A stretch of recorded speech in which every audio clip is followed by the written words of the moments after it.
Felicitations! This is me and this is my podcast. My name is Felicia Day and this is it. This is my podcast. Boy, oh boy, y'all, I have a professional sound booth and I'm so lazy I can't seem to set up all my stuff in there to record. So I want to apologize to all of you, but I did get an improved sound cord so I don't have any more crackles. Boy, oh boy, was the Bridgerton podcast. I just feel so bad. We are having tech issues. I'm also having attention to detail issues, but I did make some really good tortilla soup this week. I also made risotto. Risotto? Why did I say it like that? Risotto. It's risotto, is it? I don't know. I just know that if you have an Instant Pot and you have some chicken broth and some special risotto rice, you can make something real good in very little time. I know it's probably not like classic risotto, but at the same time, it's easy, and I put bacon in it, and if it has bacon, it's good. Y'all, it is our 63rd podcast, and I'm just keeping doing this. I just can't quit it. I probably should. My plans to get a producer, non-existent. My plans to get maybe a channel to help me support this, no. But it's all right. We're hanging out. We've been through a lot together, and I just want to let you know I really appreciate you being on this journey of my voice with me. So this week it's been a good week. I have to say, I don't have a lot to talk about. And I was kind of like, do you really want to do a podcast about nothing? Can you maybe muster the strength to do a guest, maybe? I will tell y'all, this is the funny thing. When I have a guest on this podcast, fewer people listen, which is very strange to me. Because I'm not that interesting. I don't know. I'm not fishing for compliments, but I'm like, we should mix it up a little bit. I mean, I'm not a endless well of events, especially during the last year. My goodness. What do I got going on this week? I got a little bit of gardening, but they haven't shown up in a week. No, I don't know why. I bought some plants. They're supposed to be delivered this weekend. Hooray. I got a haircut, which was great. I did get a haircut and I did get a vaccine. So yay me! Pfizer clan represent. I don't know. It's so stupid. Why do we need to find allegiance wherever we are? Hey, you have a Toyota? I have a Toyota too. Yeah, Toyota powder.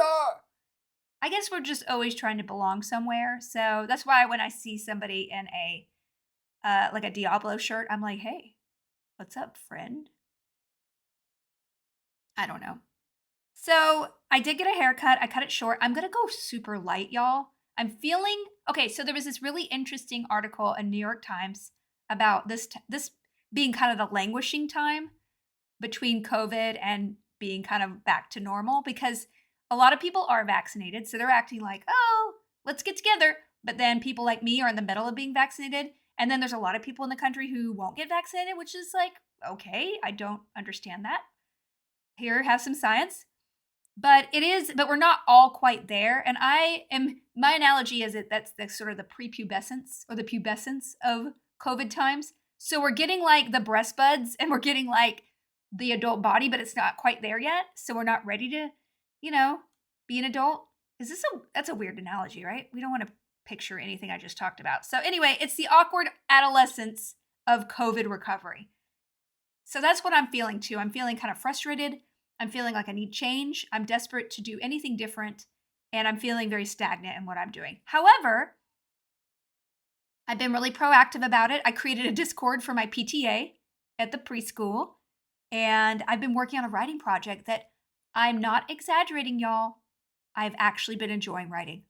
I mean, I'm only doing the outline now, so I'm not in the writing phase. So I'm doing a book proposal so that somebody might, but I'm really excited about it. I feel fulfilled and I don't want to not be doing it, which it's been very long since I got in the quote unquote creative zone. I think the last time really where I got very intensely into something was, at a writing project that I finished last summer that I've been waiting to hear from. And we're actually going to move forward with that. So I'll have lots more to talk about there. I will be pushing it so hard because if I work on something since 2014 and it actually gets made, boy, oh boy, y'all will hear about it.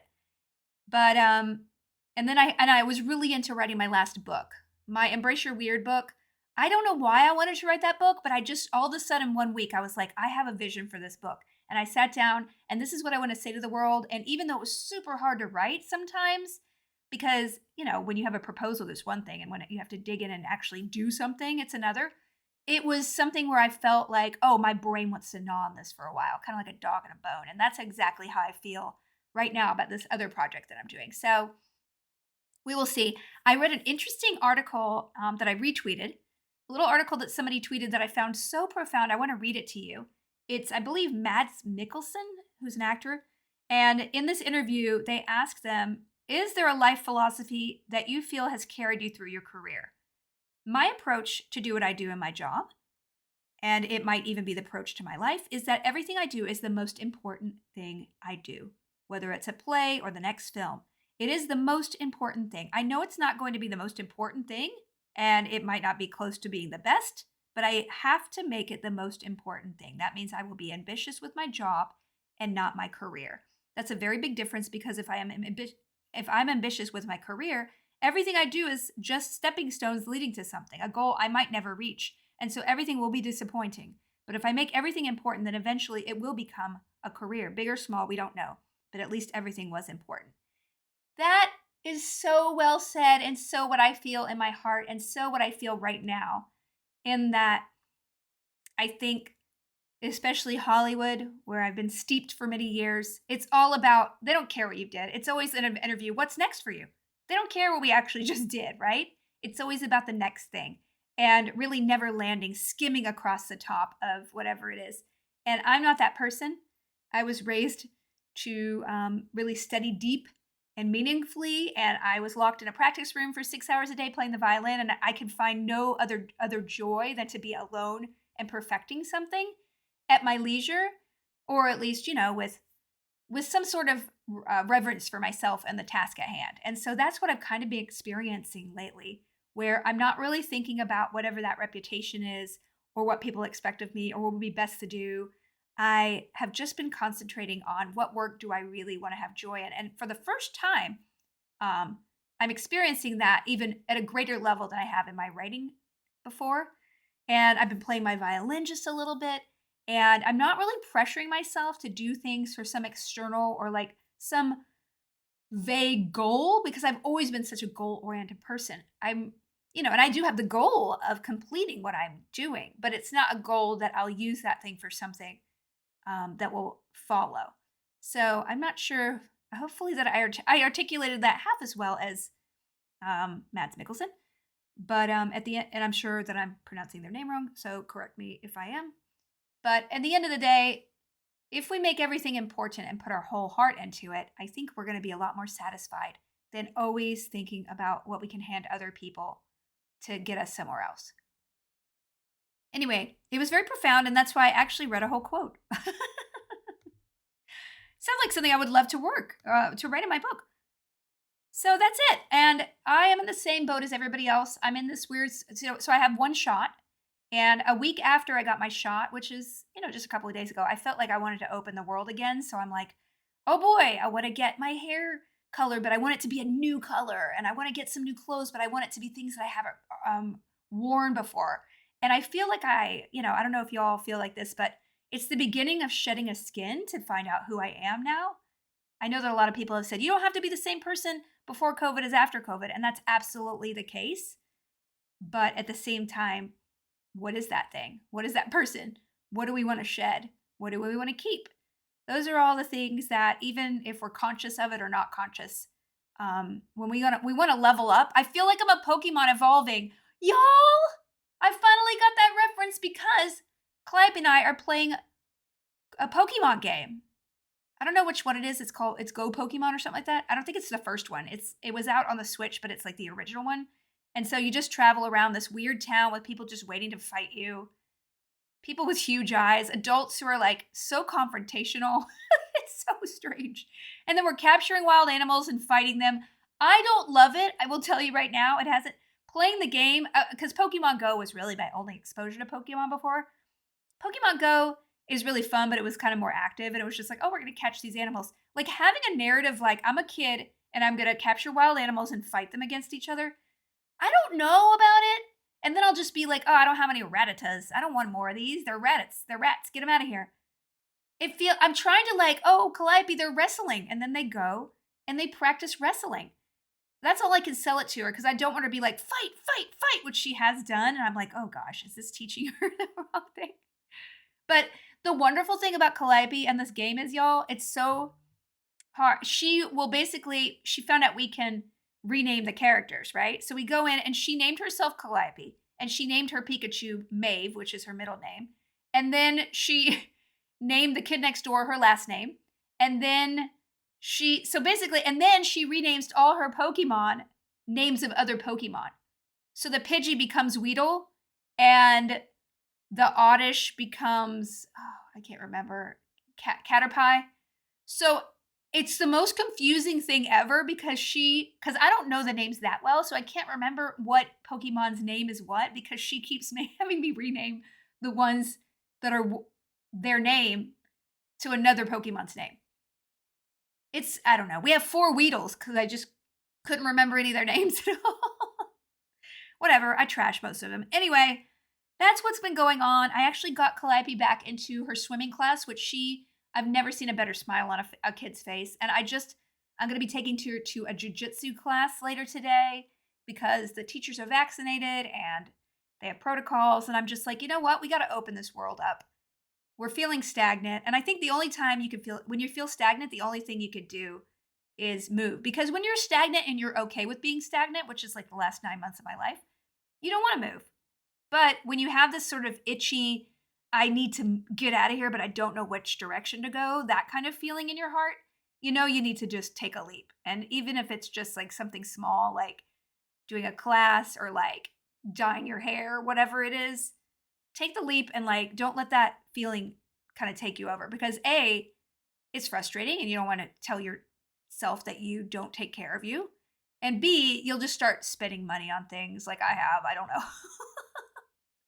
I don't know. Retail therapy. Like I'll just drive across the town to get a croissant now. And I did that before, but like to the extreme where I need it every single day. And I'm like, Felicia, you need to find something in your life. So yeah, I'm kind of thinking about going back to acting, but to be honest with you, I'm not there yet. And I need to be okay with that. But I'm getting there. So, and I am wanting to be gentle. And I don't think we should force ourselves to go backwards to anything if we found a new normal that works better for us, even though we might be letting go of something that your brain is saying, hey, wait a minute, here are 7 reasons not to do that. I'm like, shut it up, brain. I don't need you right now. I need to follow my heart and my gut. And my gut is saying, I'm going to dye my hair, but not sell it for a while. I will tax deduct it though, because I do streaming. I have nothing else to say. I have a lot of really great questions y'all have asked, and we're going to dive into it. I can only be thankful that this is the time when the world is opening up and there's some kind of joy in the air. Can you remember last year when we had a person who was, I think, probably mentally ill as our president and would every day sort of gaslight and bully us? I don't know. I just feel like I think back to those times, and I read these articles about Scott Rudin, this famous Hollywood producer who now has been outed as a horrible bully and a truly terrible person, abusive. And I kind of think back to those times when you have an erratic, unpredictable, scary person in charge of you, it is very traumatizing. And I know that from real life, and I also understand that from, that's just my opinion, and I will get as political as I want here. But I do remember just a year ago how scared we were, how we're not in good hands, and how much scarier that made everything. And now just things are kind of boring. We're coasting along. There's always going to be issues coming up, but at least we're getting to a point where we, whatever normalcy we're getting to, we at least can see our friends safely. We're getting there. And I think that's just a wonderful thing. So we can start supporting the things we love a little bit more, right? Boy, oh boy, I would love to go to a theater. I would love to a play. I'd love to go and support some dancers. What have they been doing all year? I'd love to go at a convention as a guest or a participant. I think they just opened up Reed Pop and said that New York City is going to be in person this year. It's going to be very different, I think. We're not going to go to the point where it's like, hey, everybody hug. I'm like, no, do not hug me. But at the same time, it'll just be nice to have a feeling of being with other people, like-minded people especially. That'll be a real lovely change. All right. I want to talk about some books because I did in the last couple weeks become obsessed. I don't know if I've mentioned this book before, but Calliope loves this book about the Blue Prince, Rama, who is, it's one of the classic mythological tales of Indian mythology, Hindu mythology, right? So Ramayana, the Ramayana, and the Mahabharata. Those are the two, basically, the Iliad and the Odyssey of Indian mythology. And please correct me if I'm wrong. I sometimes talk authoritatively, but I am by no means not ignorant.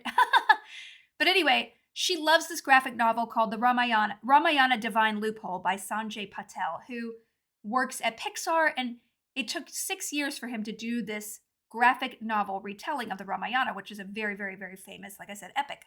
And it is wonderful, and she fell in love with it. My friend Tara Platt and has a kid named Sagan, who's so wonderful, and they love mythology just as much as my kid does. So I take a lot of book tips from them. That's how we got this book. And so this led to a lot, because I introduced her to Greek mythology very early on, and she loves listening to the tales of Hercules, even though I don't tell him he murdered his children and wife. I say he chased them into the woods. You know, we have to change things a little bit. But we do read a lot of mythology, and we read a lot of fairy tale folklore, not just like Sleeping Beauty, but like Inuit folklore and tales of monsters. She loves monsters, so I'll get like folk tales about monsters, and we'll read all those. And so we recently, as she got into the Ramayana, I was like, well, this is an area I feel very ignorant about. I do not know anything about Hindu religion, really. The gods are very somewhat knowledgeable to me, but not really. And I certainly never knew about the Ramayana or the Mahabharata or any of this. So I'd like to take a deep dive. So after we read the Ramayana Divine Loophole, I got her, actually Amy, my nanny, got her the little book of Hindu Deities by Sanjay Patel. And it's just every single, it's just a page learning what their pantheon is. And so fascinating and so lovingly illustrated, very child friendly. He has a couple of other kids' books I need to grab as well. And then I got a book called Classic Tales from India, How Ganesh Got His Elephant Head and Other Stories by Vatsala, Sperling. And this is not necessary. It doesn't have a lot of pictures in it, so it's a little bit more for older kids, but the tales are so well written, and it's really cool to hear the tales of Rama and Sita, his wife, the princess, and his brother Lakshman, and hear these from a different point of view. So she loves hearing different stories about Sita, especially because she loves Sita. Of course, again, I have to kind of do different things, and I always make sure to tell her that Sita knew all about the animals and like try to give her attributes, because the women characters in the past aren't as endowed with as many skills. They just kind of show up and are beautiful, and I try to make efforts in any way to make that better. But at the same time, so many good stories in here. So that was it. And then I went to my library and I downloaded a book called Pashu, Animal Tales from Hindu Mythology. And I love this book so much because it's little, 2-3 page tales about animals that are in there. And I highly recommend it to any kids. There are some pictures in there, and it is so interesting. And the author is named Devdutt Pattanaik. And I'm sorry if I did not pronounce that correctly, but Devdutt Pattanaik. And so I look up, and it says on the front, India's leading mythologist. And I said, wait, what? There's a mythologist? This person. So I have to tell you, I'm obsessed with this author. So not only did I look up, I downloaded like 5 books by this author. And evidently, they've written about 30 books. And I don't know a lot about them as a person. I do know that they must be the most brilliant person you've ever met. They know the ins and outs of Hindu mythology in a way and makes them accessible. So another book I read by them, he did Jaya, an illustrated retelling of the Mahabharata. I know that they have one, the Rama. He has one about Rama, the Ramayana. I read this great book that he wrote called Olympus, an Indian retelling of the Greek myths by Devdutt Pattanaik. And so it's a great book whether you like Greek or Indian mythology, because he takes every single, major thing in Greek mythology, and then at the end draws parallels between the stories or the characters if they actually came from maybe the similar source or not. Um, Differences in the way that Greek. I never thought about this, but Greek mythology is really about a hero's journey of a beginning and the end. And if you look at more karmatic mythologies like Jainism and Buddhism and Hinduism, like it's more circular. Everything is a cycle. So, with reincarnation, but also just everything is cyclical. It was just so fascinating, y'all. I also read a book by him called Culture 50 Insights from Mythology. I just have to say, I'm obsessed with this author and all their writing. I'm going to read all 30 books he's read. I don't know. I don't know how to tell you. He does a lot of, he contributed to a couple of anthologies trying to promote acceptance of LGBTQ and trans people. And he has some really interesting things about how, if you look at Greek mythology, they were more accepting of inner queerism, which is, people, but then they were very uncomfortable with people dressing as another gender. Whereas if you look in Hindu mythology, there are a lot of examples of people being outwardly either having a third sex pronoun or any deities who are half woman, half man. And so it's very interesting to see culturally how those two sort of histories deal with homosexuality and gayness. Anyway, so I was just fascinated. I have to tell you, super interesting. That I referenced that because he contributed an essay in a book. I think it was paid for by the Church of Sweden, and it was a bunch of people from Eastern religions talking about how to deal with gay, LGBTQ plus people, and how we could be more accepting using their philosophies. It was just so fascinating. I have to tell you, I'm obsessed. Definitely check out. And if you want like an intro to it, I would highly recommend Pashu because it's kind of made for kids, but it's also just really delightful. There is a story in there where I think somebody, I can't remember it. It was so weird that one of the people blew in a fiery horse's butt to make them. I don't know. It's not all strange or like that. I just remember that one in Calliope and I just giggled a lot. Anyway, highly recommend. Look it up. Purchase. Go to the library. Whatever. Anyway. So I have to tell you, I know 100,000 more times more about Hindu mythology than I did. It's fascinating. And that's it. TV. Great. Pottery Throwdown. Season 3. I watched it. That's all I've watched. I've started 4 too. Now, season 4 was done in a COVID restriction, and it's kind of interesting how they're dealing with it and how they were able to pull off a whole season. It was clear that they didn't have one of the co-hosts back. They had the guy who fires stuff be one of the judges. And I'm like, you guys couldn't get enough people to agree to be in a pod early on in COVID, could you? But again, love this show. It's on HBO Max. And I have to say, HBO Max is proving to be a lot more better than I thought it would be. I want to be honest with you. I use it a lot more than I do other services. I don't watch as many Amazon originals for sure. The HBO Max stuff, even though it is licensing, which I'm watching, I'm like, oh, you know what? I kind of like this service. Also, having the Studio Ghibli stuff is, primo. Because Calliope's one of her favorite movies is Totoro. Seen it 5 million times. It keeps getting better. Just briefly for games, I kind of been taking a little vacation. I finished Baldur's Gate as much as I want to finish it while it's not out of early access. And so I played a couple of really cool indie games. If you all want to check them out, Say No More. One of my mods, Tariel, wonderful Tariel, who is an author. Check out her comic book. But Tariel, I'm sure it's on the Discord, y'all. But it's a really funny, it kind of reminds me of Katamari or other kind of very quirky Japanese games. It's just basically you'd practice saying no to people in a corporate structure. And I have to tell you, it was 2 hours we finished the game, 100% worth the $10 or whatever it costs to buy it.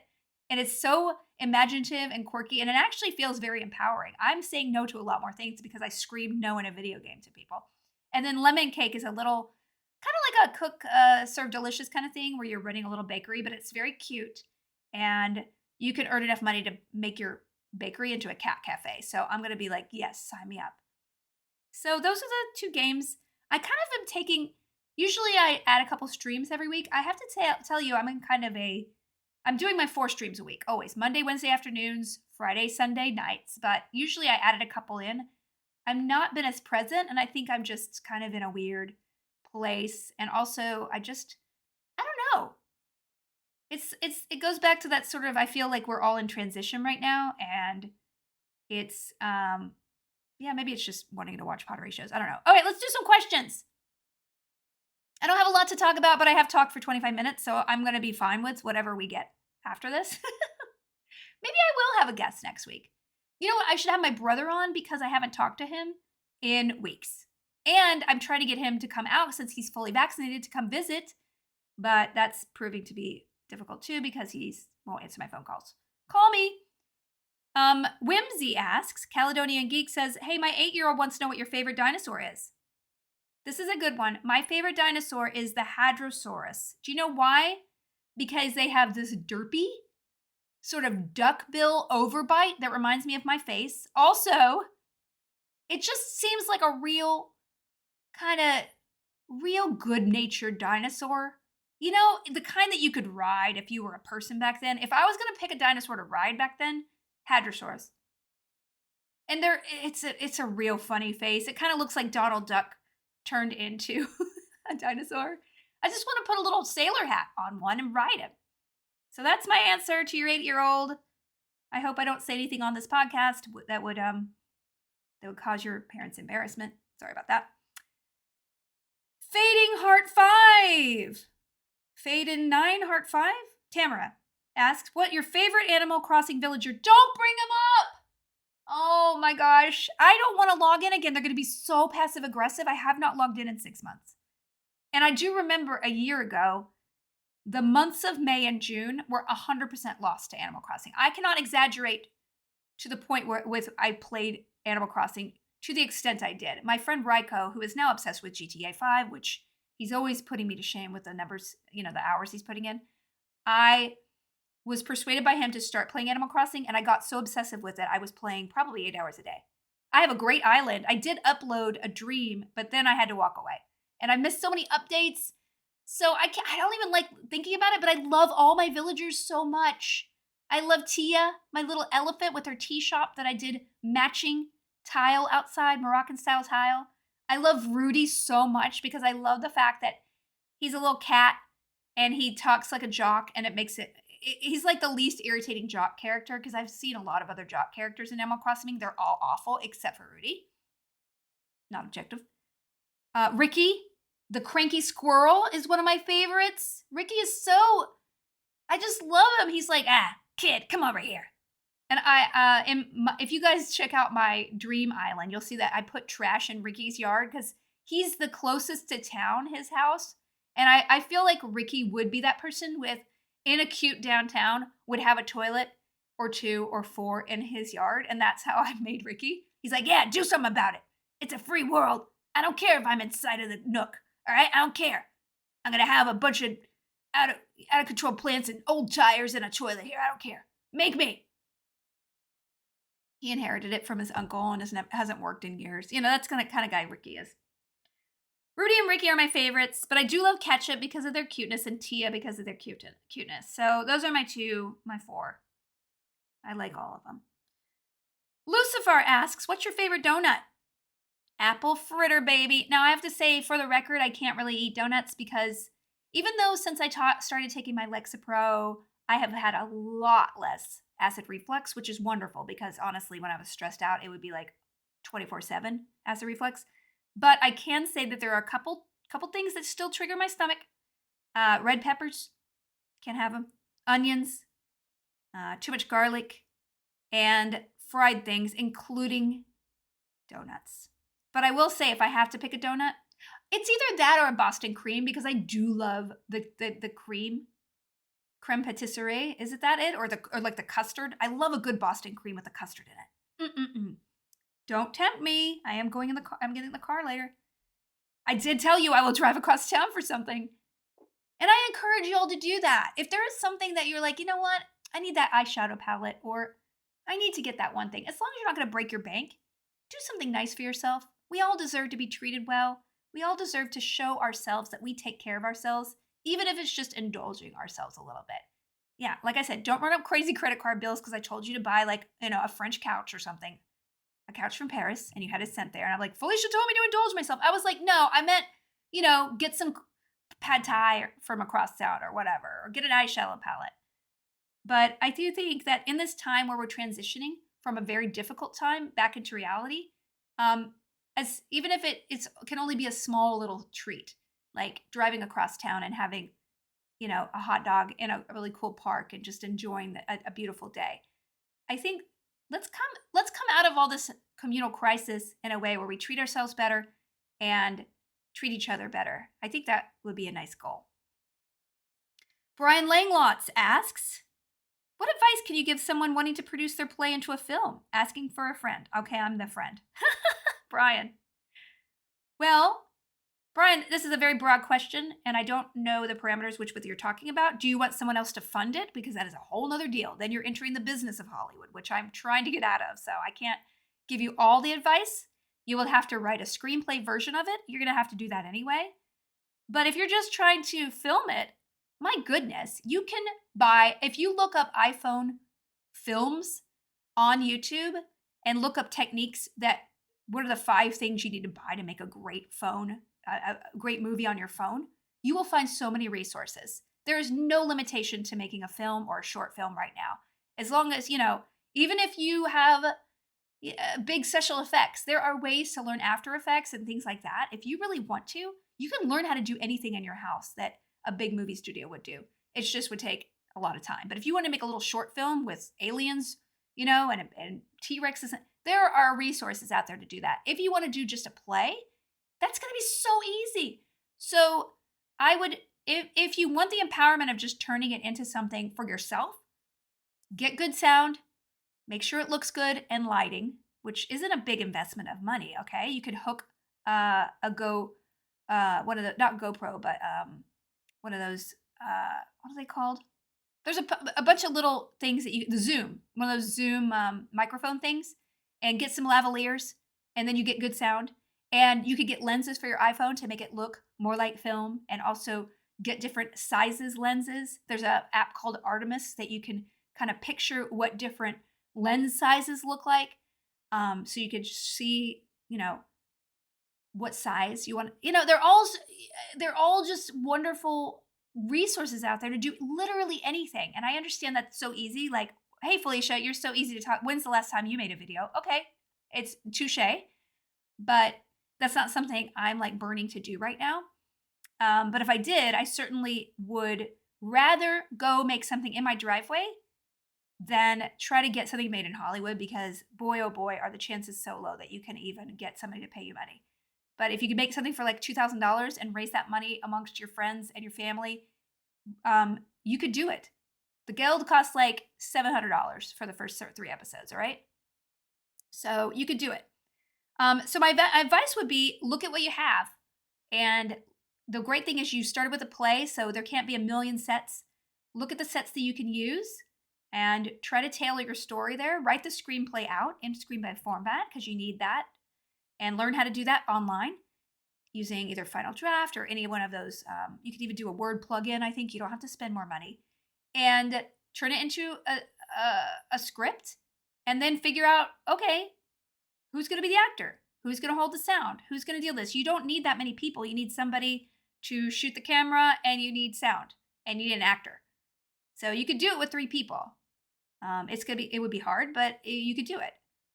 Or however many actors you need. So, and at this time, as long as people are getting vaccinated and stuff, you can put a little acting in your local paper or your local college, or reach out to your theater company, local theater company, and say like, hey, I need some actors for this.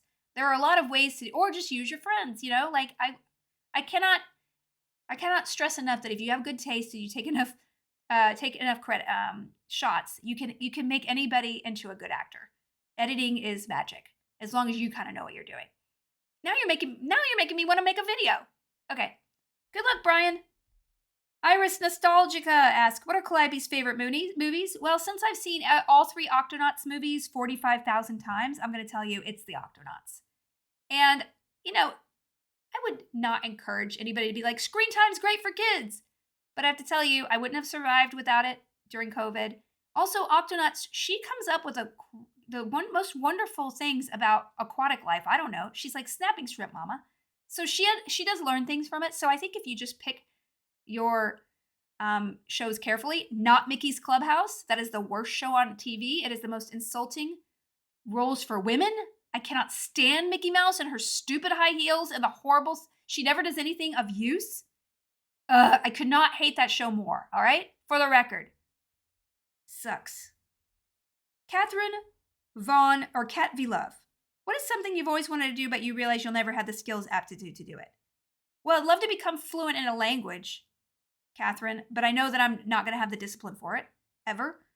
And I'd love to be able to draw. And I certainly don't have the skill to translate real life to 2 dimensions. I just don't have it. And I can't catch a ball.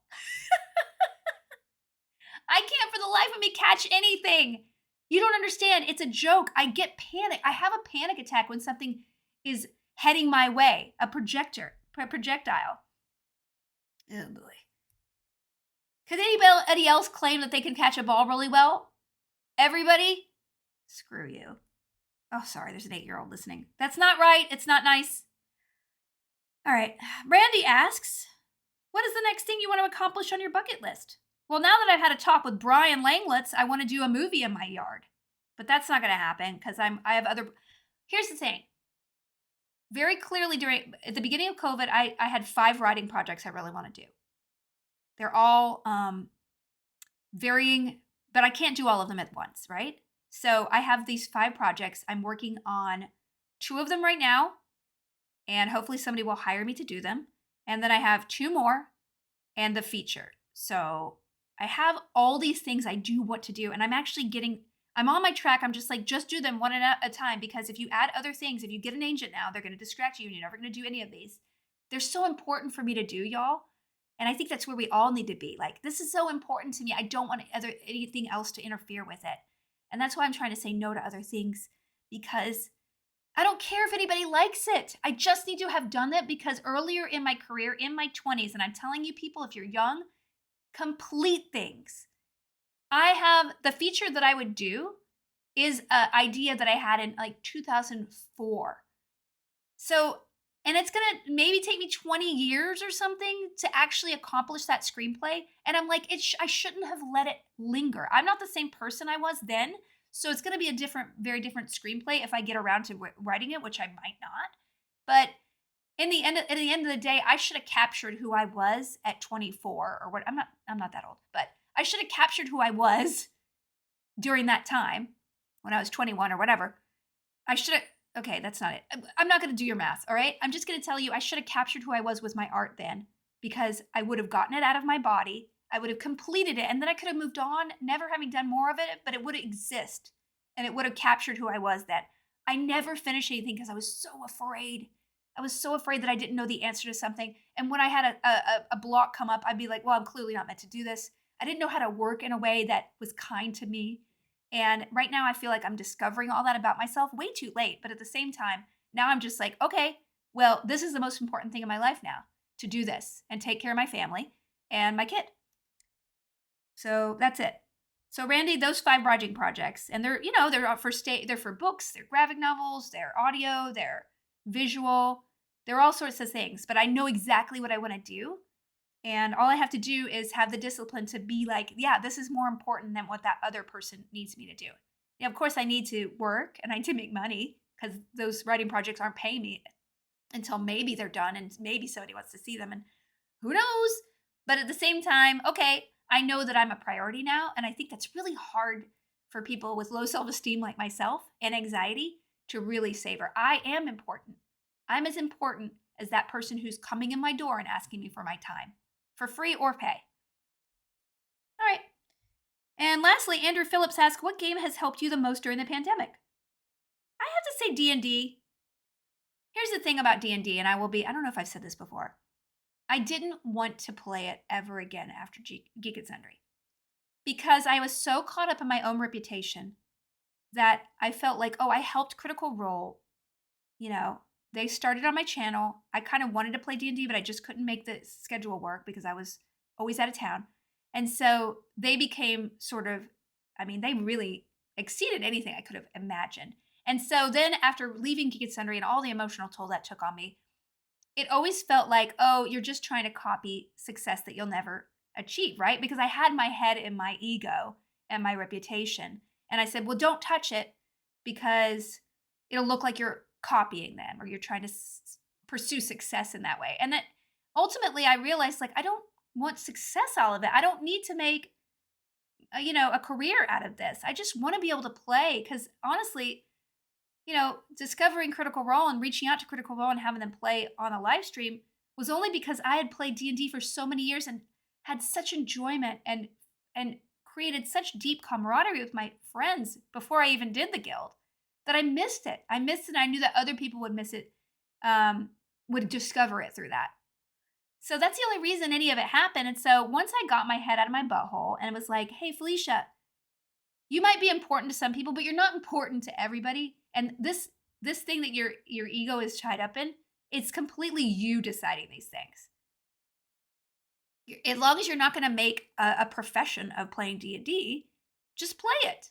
And yes, sometimes I do get hired to play D&D, or I do like a live stream and you guys support and all that stuff. That's fine. It's not sort of my track in life, but I'm able to enjoy it now. And I think being able to tear off that Band-Aid and just accept, like, hey, this is for you. This is for, like, going back to it. Like, this is for you to enjoy yourself and not have all this other crap that you've psychologically piled on yourself get in the way of just having fun with your friends and rediscovering relationships with the guild and being able to share that. And yeah, again, we're not superstars on Twitch.